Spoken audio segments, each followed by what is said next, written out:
Hey everybody, welcome back to another installment. It's been a while of Andy's Music Vault. I am the other leg, Andy Nichols from Two Legs, and it's been a few months since I've done a video, but those of you that follow Two Legs know that we're not sitting around doing nothing. We've had a lot of activity on our channel lately, and we've interviewed Alan Cozen and Adrian Sinclair. And you can see above my shoulder, the McCartney Legacy. I received it today kindly from them, which was so nice physically. Can't wait to meet those guys in person at the launch in Newark in 2 weeks' time. But for this installment, and this is going to be a quick one today, I just wanted to do some reflection on the concert for George Harrison, the 20th anniversary screening of the film, which I was privileged to see last night here in New Jersey. With a couple of friends, I went to go see it, and it was the first time actually I had seen the theatrical cut, probably since it came out. I might have watched it once, the theatrical cut when it was released in 2003, initially on DVD, and then from then on I always just watched the proper concert or listened to the proper concert. So the CD, as we know, came out in 2003, and the original DVD.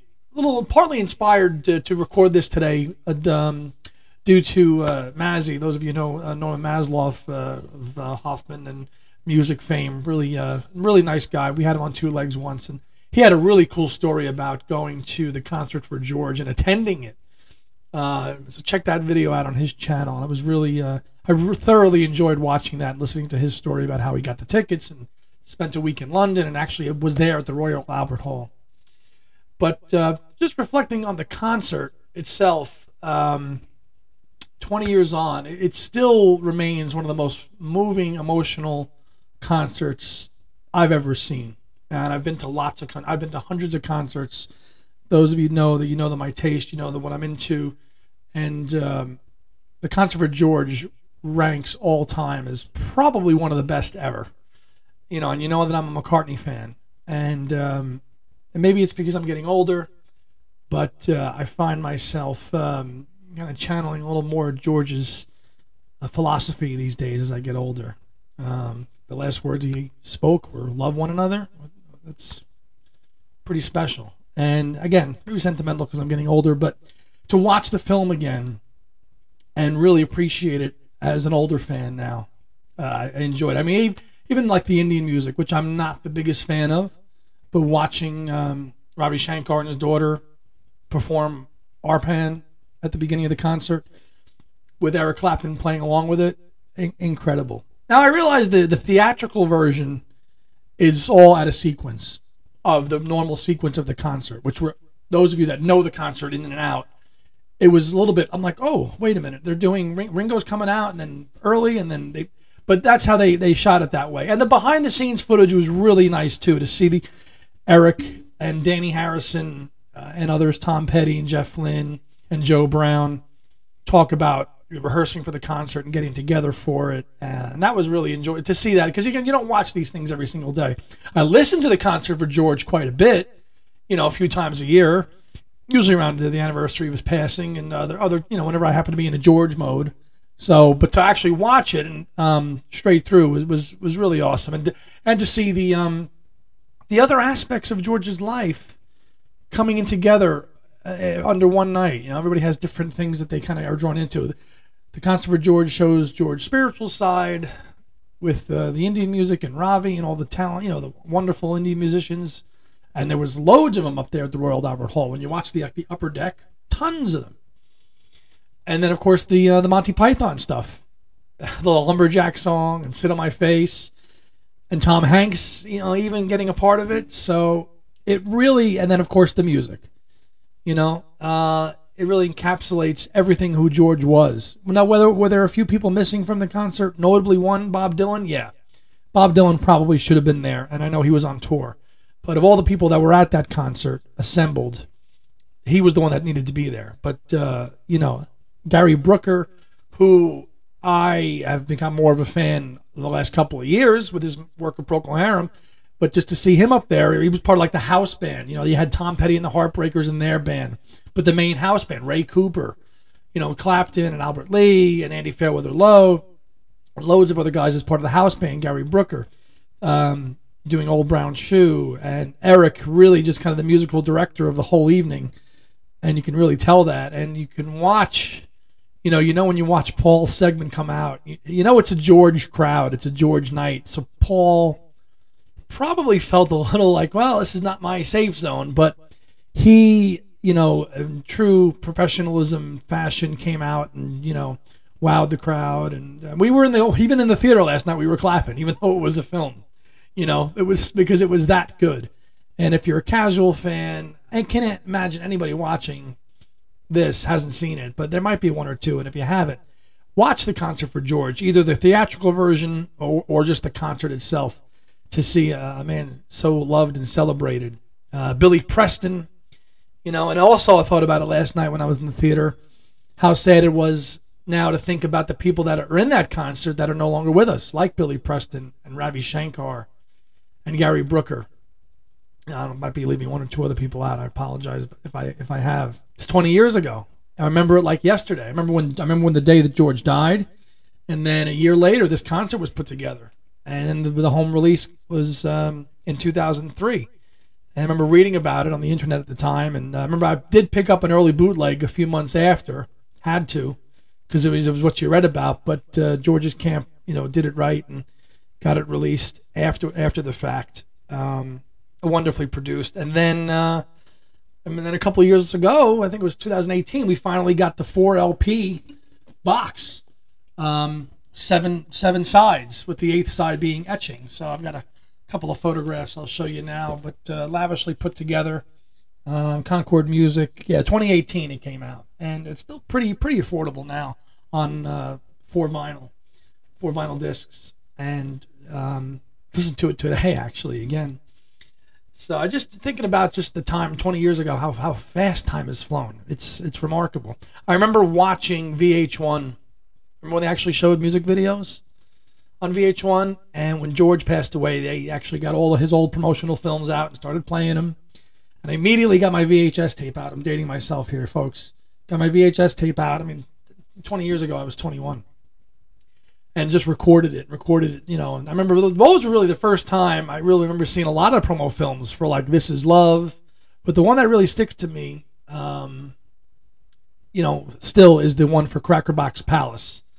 That was directed by Herc Idle. And I recorded it in the last couple of days just thinking about George and his solo music. And, it's something that I definitely appreciate more and more as I get older. Much like I did with Bob Dylan a couple of years back. It must just be a maturity thing. But, I can't say enough about the concert. One that I wouldn't watch it all the time because to me, it's like it has that spiritual quality of like going to church. It really does.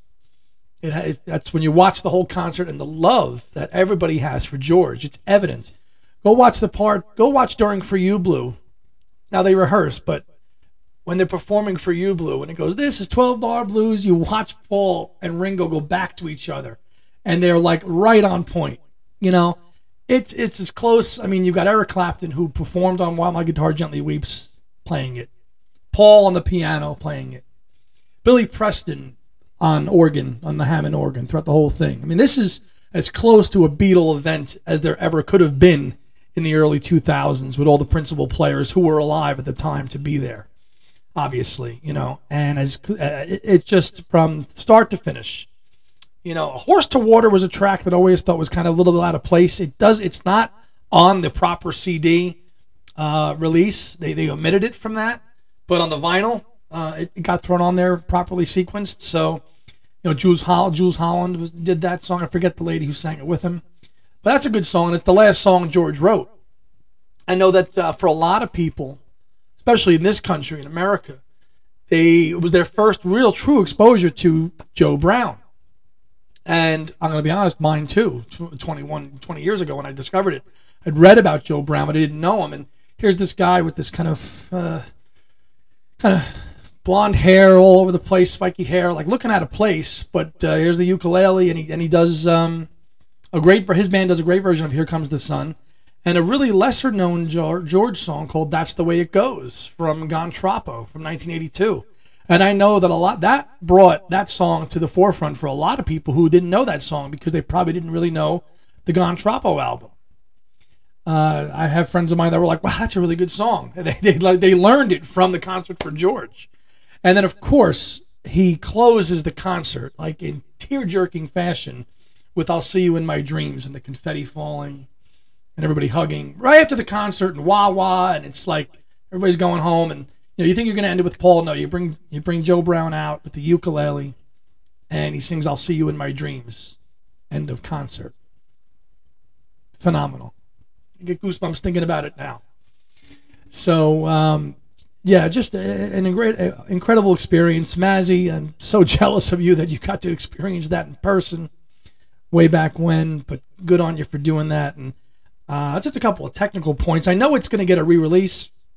I have the original DVD from 2003, and then I got the Blu-ray again in 2018 when the vinyl came out. Honestly, folks, I don't see a real big difference in both. The original Blu-ray is fine, and I think Mazzy said the same thing. It plays well, and the Blu-ray is fine too. Now, this is going to get a more of a 5.1, a Dolby Atmos mix. It's going to be just more about the audio. But, if you have a halfway decent system, and, the concert plays fine. Even in the theater last night, it could have been a little bit louder because it wasn't like a true, it was just an old theater, but it sounded great. And if you have even the original DVD or the Blu-ray, the first Blu-ray, I might add, I think you're set. You can't. I mean, we say this about the Beatles records. How much better could they be produced? 50 odd years later. It's the same thing with the Concert for George. It's still, whatever version you have is phenomenal. If you don't have one aspect of this concert that you need that's still affordable, is get the 4 LP box. If you're a vinyl connoisseur, pick this one up because this is definitely worth it. Awesome. The booklet, it mirrors the CD release in terms of what's in the content, the book, and the pictures and stuff like that. But of course, the vinyl is high quality, 180 gram, 7 sides, the 8th side's etching, but beautifully put together. You can find that fairly reasonable still. So grab that if you don't have that yet. Still, 20 years ago, and the film opened up with a nice little kind of introduction with Olivia and Danny reflecting on the concert 20 years ago. To think how young Danny Harrison was then. He's a couple years older than me. He probably was about 25 then. Anyway, now he's in his mid-40s, and looking back on that concert 20 years ago. So just a moment in time that will live on in everybody's memory who was a Beatles and George fan. And I hope it lives on in yours too. So nice, easy one today. 20 years on, much missed. And go see the Concert for George if you haven't, because any music person really needs to. So we'll check you out in the next episode of Two Legs. Be safe, everybody. Take care. Bye.